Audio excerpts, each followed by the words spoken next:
বিসমিল্লাহির রহমানির রহিম। প্রিয় সাংবাদিক বন্ধুগণ, আসসালামু আলাইকুম। আজ আন্তর্জাতিক গণতন্ত্র দিবস। ইতিহাস সাক্ষ্য দেয়, গণতন্ত্র প্রতিষ্ঠায় বাংলাদেশের জনগণকে বারবার ত্যাগ স্বীকার করতে হয়েছে, রক্ত দিতে হয়েছে। এ দেশের স্বাধীনতাকে যখনই গ্রাস করেছে স্বৈরতন্ত্র, প্রতিবার গণতন্ত্র পুনরুদ্ধার করেছে বাংলাদেশ জাতীয়তাবাদী দল বিএনপি। বাকশালের পর বহুদলীয় গণতন্ত্র ও স্বৈর শাসনের পর সংসদীয় গণতন্ত্র প্রতিষ্ঠার মাধ্যমে দেশের মানুষের অধিকার ও মর্যাদা ফিরিয়ে দিয়েছিলেন শহীদ প্রেসিডেন্ট জিয়াউর রহমান, বীর উত্তম এবং দেশনেত্রী বেগম খালেদা জিয়া। সেই ধারাবাহিকতায় 16 বছরের স্বৈরাচারী দুঃশাসনকে চূর্ণ করে গত 5 আগস্ট বাংলাদেশের জনগণ আবারও মুক্তির স্বাদ পায়। গণতন্ত্রের পথ সুগম করে অসংখ্য ব্যক্তি ও পরিবার রয়েছে যাদের বছরের পর বছর ধরে ত্যাগের মহিমায় আমরা ফ্যাসিবাদ মুক্ত বাংলাদেশ পেয়েছি।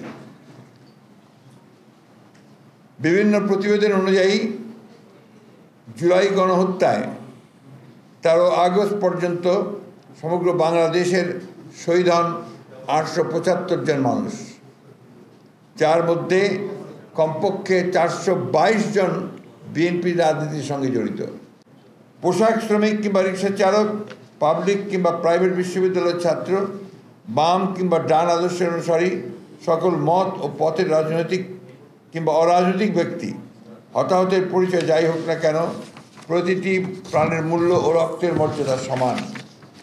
আর তাই সমান গুরুত্বের সাথেই প্রণয়ন করতে হবে প্রতিটি হত্যাকাণ্ডের তালিকা ও নিশ্চিত করতে হবে সুবিচার।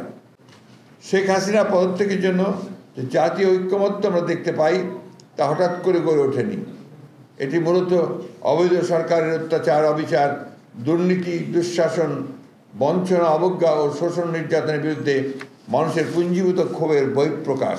16 জুলাই রংপুরে বেগম রোকেয়া বিশ্ববিদ্যালয়ের ছাত্র আবু সাইদকে নির্মমভাবে হত্যা করে পুলিশ। একই দিন চট্টগ্রামে চট্টগ্রাম কলেজ ছাত্র দলের যুগ্ম আহ্বায়ক ওয়াসিম আকরামকে হত্যা করা হয়। এই হত্যাকাণ্ডগুলোতে সমগ্র বাংলাদেশ ক্ষুব্ধ হয়ে ওঠে। বেগবান হয় আন্দোলন। 18 জুলাই ঢাকার উত্তরায় আন্দোলনে পানি বিতরণ করতে গিয়ে পুলিশের গুলিতে প্রাণ হারান বাংলাদেশ ইনস্টিটিউট অফ প্রফেশনালসের ছাত্র মীর মুগ্ধ। গুলিতে নিহত হন ইউনাইটেড ইন্টারন্যাশনাল ইউনিভার্সিটির ছাত্রদল নেতা ইরফান ভূঁইয়া ও সাউথ ইস্ট ইউনিভার্সিটির ছাত্র নেতা ইমতিয়াজ আহমেদ জাবির। এরই মাঝে 17 জুলাই বিএনপির কেন্দ্রীয় কার্যালয়ে ডিবি পুলিশের অভিযানের নামে মঞ্চায়িত হয় সাধারণ নাটক, বলপূর্বক বন্ধ করা হয় কার্যালয়ের কার্যক্রম, বাসায় বাসায় অভিযান চালিয়ে বিএনপির অর্ধশত প্রথম সারির নেতা সহ 3000-এর বেশি নেতাকর্মীকে স্বল্প সময়ের মধ্যে গ্রেপ্তার করা হয়। এই গণগ্রেপ্তারের প্রমাণ করে যে স্বৈরাচারের পতন ঠেকাতে আওয়ামী লীগ বরাবরের মতোই বিএনপিকে প্রধান প্রতিপক্ষ হিসেবে চিহ্নিত করে এবং আন্দোলনকে দমন করতে নিপীড়নের মাত্রা বাড়িয়ে দেয়। বহুমাত্রিক নিপীড়ন মোকাবেলা করেই বিএনপি নিরবিচ্ছিন্নভাবে রাজপথের অগ্রভাগে ছিল।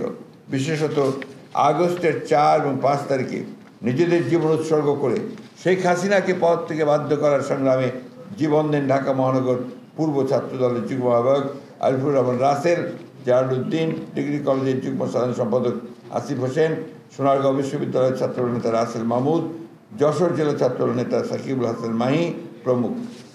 এভাবে শুধু ছাত্রদল থেকেই একে একে কমপক্ষে 113টি তাজা প্রাণ ঝরে পড়ে ছাত্র জনতার সফল অভ্যুত্থানে। সাভারের আশুলিয়ায় গুলিতে হত্যার পর লাশগুলো ভ্যানে তুপ করে গান পাউডার দিয়ে পুড়িয়ে ফেলে পুলিশ, যার মধ্যে জাতীয়তাবাদী টেক্সটাইল ইঞ্জিনিয়ার্স অ্যাসোসিয়েশনের সদস্য সাজ্জাদ হোসেন সজলও ছিলেন। ক্ষমতা কুক্ষিগত রাখতে এই ধরনের বর্বরতা কেবল কিছু জীবনকে নিঃশেষ করা নয়, বরং মানবতার উপরে গভীর আঘাত। শুধু তাই নয়, গণ অভ্যুত্থানের সময় পুলিশের গুলিতে শতাধিক বিএনপি নেতাকর্মী দৃষ্টিশক্তি হারান, যার মধ্যে রংপুরের গঙ্গাচড়া উপজেলাতেই তুষার, হারেস, শাহজালাল সহ 6 জন ছিলেন। প্রহসনের মামলার সাজানো রায়ের মাধ্যমে বিএনপি চেয়ারপারসন খালেদা জিয়াকে আটক করে ফ্যাসিস্ট শেখ হাসিনা। অন্যায়ভাবে তার বাড়ি কেড়ে নিয়ে ভেঙে দিয়ে নির্জন পরিত্যক্ত কারাগারে একমাত্র বন্দী হিসেবে রেখে তাকে প্রাপ্য চিকিৎসা থেকে বঞ্চিত করা হয়। ভারপ্রাপ্ত চেয়ারম্যান তারেক রহমানের বিরুদ্ধে 50টারও বেশি বানোয়াট মামলা করা হয়। তার নির্বাসিত জীবনে বাক স্বাধীনতা হরণের পাশাপাশি অবৈধভাবে চাকরিচ্যুত করা হয় তার চিকিৎসক স্ত্রীকেও। একজন রাজনৈতিক ব্যক্তি হওয়া সত্ত্বেও তার বিরুদ্ধে মামলার পাতানো সাজা ঘোষণা করা হয়। আমার নিজের বিরুদ্ধে অন্তত 93টা মামলা দায়ের করা হয়। মির্জা আব্বাস ও গয়েশচন্দ্র রায় সহ বিএনপির সকল স্থায়ী কমিটির বিরুদ্ধে গণহারে গায়েবী মামলা করা হয়। আমি একটু যোগ করতে চাই, জাস্ট একটা কমেন্ট। ঢাকা শহরের রিক্সা যারা চালায়, হকার যারা করে, আপনার সিকিউরিটি গার্ডের কাজ যারা করে ঢাকা শহরের বিভিন্ন বিল্ডিংগুলোতে, এর মধ্যে শতকরা 70% হচ্ছে আপনার বিএনপি ছাত্রদল এবং আপনার বিভিন্ন অঙ্গ সংগঠনের নেতাকর্মী। এমনকি বিএনপি সেই সব নবীন কর্মী যারা এখনও কোনো পদে আসেনি, শুধু বিএনপির আদর্শে বিশ্বাসী, তারাও রাজনৈতিক জিজ্ঞাসার শিকার হয়েছে। তারুণ্যকে স্বপ্ন দেখানো এসব উদীয়মান নেতাকর্মীর বিরুদ্ধে বানোয়াট মামলা দায়ের করে তাদের শিক্ষা ও কর্মজীবনকে ধ্বংস করে দিয়েছে। তাদেরকে রিমান্ডে দিয়েছে, বেবস নির্যাতন করেছে, কিন্তু অনেকের মধ্যে টলাতে পারেনি, আদর্শ থেকে বের করতে পারেনি মিথ্যা স্বীকারোক্ত সাজানো বক্তব্য। অস্বাভাবিক নিপীড়নের শিকার হয়ে ইলিয়াস আলী, সাইফুল ইসলাম হিরো, চৌধুরী আলম, ময়ন পারভেজ, সাজিদুল ইসলাম সুমন, জাকির সহ কেবল বিএনপির 483 জন নেতাকর্মী, 23 জন নেতাকর্মী, সকল রাজনৈতিক দল ও সাধারণ মানুষ মিলিয়ে প্রায় 700 জন গুম হয়েছেন। রাজধানীর খিলগাঁওয়ে যে ছাত্র নেতা নুরুজ্জামান জনিকে পুলিশ 15টি গুলি করে হত্যা করে, তার বুকে ও পেটে থাকা ক্ষতচিহ্নগুলো সেই নির্মমতার নীরব সাক্ষী হয়েছিল। চট্টগ্রামে ছাত্রদলের কেন্দ্রীয় সহ সাধারণ সম্পাদক নুরুল আলমের চোখ হাত পা বেঁধে লাশ পাওয়া যায় কর্ণফুলী নদীর তীরে। বিএনপির বিভিন্ন পর্যায়ে সফল সংগঠকদের রাতের আধারে যেভাবে হত্যা করা হয় তা বর্বরতার কালো অধ্যায় হিসেবে ইতিহাসে থেকে যাবে। কুমিল্লায় ছাত্র নেতা পারভেজ হোসেনকে হত্যা করে আওয়ামী লীগের আওয়ামী লীগের নেতাকর্মীরা, আর ছাত্রলীগ যুবলীগের গুলিতে শেরপুরে পাকুড়িয়া ইউনিয়ন ছাত্র নেতা মাহবুব আলম নিহত হন। কারাবন্দী নাসিরুদ্দিন পিন্টু এবং BM বাকির হোসেনকে হত্যার মাধ্যমে যে নৃশংস সংস্কৃতি রচনার সূচনা করে ফ্যাসিস্ট শেখ হাসিনা, তারই ধারাবাহিকতায় রংপুরের লক্ষ্মীটারি ইউনিয়নের বিএনপি সাংগঠনিক সম্পাদক মনোরুল ইসলাম ও অন্তত আরও 20 জন নেতাকে নির্যাতনের মাধ্যমে কারাগারে খুন করা হয়। এসব হৃদয় বিদারক ঘটনায় 2013 থেকে 2023 সালের মধ্যে বিচার বহির্ভূত হত্যার শিকার হন বিএনপির 1551 জন নেতাকর্মী। তাদের রক্তের ঋণ শোধ করতে হলে আমাদেরকে যে কোনো মূল্যে বাংলাদেশে গণতন্ত্র ও ন্যায় বিচার প্রতিষ্ঠা করতে হবে। ফ্যাসিবাদের সময় জুড়েই বিএনপি ও এর অঙ্গ সংগঠনের নেতাকর্মীরা মধ্যযুগীয় নিপীড়নের শিকার হয়েছেন। গাজীপুরের বোয়ালি ইউনিয়ন বিএনপির সভাপতি আলী আজম, তিনি মায়ের জানাজে অংশ নিতে গিয়েছিলেন, তাকে হাত করা ডান্ডা পরিয়ে বেঁধে ইমামতি করতে বাধ্য করা হয়। পটুয়াখালীর ছাত্র নেতা নাজমুল মৃধাকে বাবার জানাজায় ডান্ডা বেরিয়ে পড়ে অংশগ্রহণ করা হয়। একজন সন্তানের জন্য এর চেয়ে বড় গ্লানি আর কি হতে পারে। জাতীয় হৃদরোগ ইনস্টিটিউটে যশোর যুবদলের সহসভাপতি আমিনুর রহমান চিকিৎসাধীন অবস্থায় 2 পায়ে ডান্ডা বেরিয়ে পড়ে মেঝেতে কাতরাচ্ছেন। এ দৃশ্য আজও জাতির বিবেককে তাড়িয়ে বেড়ায়। চট্টগ্রাম মহানগর ছাত্রদলের সাধারণ সম্পাদক সাইফুল ইসলামকে তুলে নিয়ে তার বাম পায়ে শটগান থেকে গুলি করে আইন শৃঙ্খলা বাহিনী, যার ফলে পুরো পা কেটে ফেলতে হয়। ফ্যাসিবাদের দোসরদের অজস্র নৃশংসতা বিএনপি তৃণমূলের কর্মীদের এভাবেই পঙ্গুত্বের দিকে ঠেলে দেয়, ধ্বংস করে একটি পরিবারের স্বপ্ন।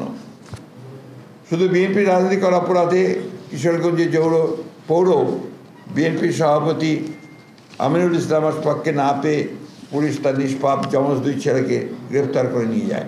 সিরাজগঞ্জে ছাত্রদল নেতা হারুন রশিদকে না পেয়ে পুলিশ তার অসুস্থ বাবাকে তুলে নিয়ে যায়।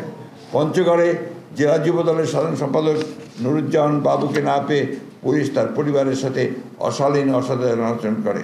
নোয়াখালীর সুবর্ণচরে বিএনপির পক্ষে ভোট দেওয়ায় আওয়ামী লীগ কর্মীদের হাতে গণধর্ষণের শিকার হন এক নারী। এগুলো বর্বরতার কয়েকটি উদাহরণ মাত্র, যা বিএনপি নেতা কর্মী সমর্থকদের উপরে বছরের পর বছর ধরে চলে আসা অগণিত নির্যাতনের ভয়াবহ চিত্র তুলে ধরে। বিএনপিকে নিশ্চিহ্ন করতে 16 বছর ধরে আওয়ামী লীগের বিচার বহির্ভূত হত্যা, গায়েবী মামলা ও নৃশংস নিপীড়ন দেশের অভ্যন্তরে ও আন্তর্জাতিক অঙ্গনে তীব্র প্রতিক্রিয়া সৃষ্টি করে। এর ফলে জাতিসংঘ সহ স্বীকৃত মানবাধিকার সংস্থা ও আন্তর্জাতিক গণমাধ্যমে একের পর এক প্রতিবেদন প্রকাশিত হতে থাকে। যুক্তরাষ্ট্র র্যাবের উপর নিষেধাজ্ঞা ও ভিসা নীতির মাধ্যমে ফ্যাসিবাদের বিরুদ্ধে চাপ বাড়ায়। এই প্রসঙ্গে আরেকটা বিষয় আমি উল্লেখ না করে পারবো না, আমাদের দলের সঙ্গে যারা প্রতিষ্ঠিত ব্যবসায়ী ছিলেন, শিল্পপতি ছিলেন, তাদের উপরে প্রচণ্ড অত্যাচার করা হয়। আমি দু একটা নাম আপনাদের বলতে চাই। শরীফুল আলম, আমাদের ময়মনসিংহের এখন যিনি সাংগঠনিক সম্পাদক, আমাদের চৈতি, কালাম চৈতি, এরপরে আপনার আমাদের মানিকের নাম কি, মানিক, শেখ ফরিদ আহমদ মানিক সহ এরকম, আবদুল্লাহ মিন্টু, তাবিদ আওয়াল, ইশরাক, এই সমস্ত যারা ব্যবসার সঙ্গে জড়িত, ইভেন আমাদের মির্জা আব্বাস সাহেবের বাড়িতে যে রেড করা হয়, আপনাদের সে প্রথম দীক্ষার কথা মনে আছে, তার মা অসুস্থ মা পর্যন্ত কিন্তু সেই র্যাব রেড করে তছনছ করে, ভাঙে এবং মানে অত্যন্ত অসম্মানজনক ব্যবহার করে। এগুলো আজ থেকে না, এটা ইনফ্যাক্ট আওয়ামী লীগ ক্ষমতায় আসার পর থেকেই এই অত্যাচার, নির্যাতন, নিপীড়নের শিকার হতে হয়েছে বিএনপির প্রতিটি নেতাকর্মীকে। শুধু নেতাকর্মী না, যারা বিএনপির সমর্থক তাদেরকেও। আমরা বিশ্বাস করি যারা গণতন্ত্র পুনরুদ্ধার আন্দোলনে যুক্ত ছিল, গণতান্ত্রিক প্রতিটি ব্যক্তি, দল, সংগঠন, গোষ্ঠী, তাদের সকলের আত্মত্যাগের যথাযথ স্বীকৃতি না দিলে তবে ইতিহাসের প্রতি অবিচার। সকল শ্রেণী, পেশা, মতের মানুষের অংশগ্রহণকে সম্মান জানিয়ে জনগণের লুণ্ঠিত ভোটাধিকার ফিরিয়ে এনে একটি প্রকৃত গণতান্ত্রিক বাংলাদেশ প্রতিষ্ঠাই আমাদের সর্বোচ্চ অগ্রাধিকার।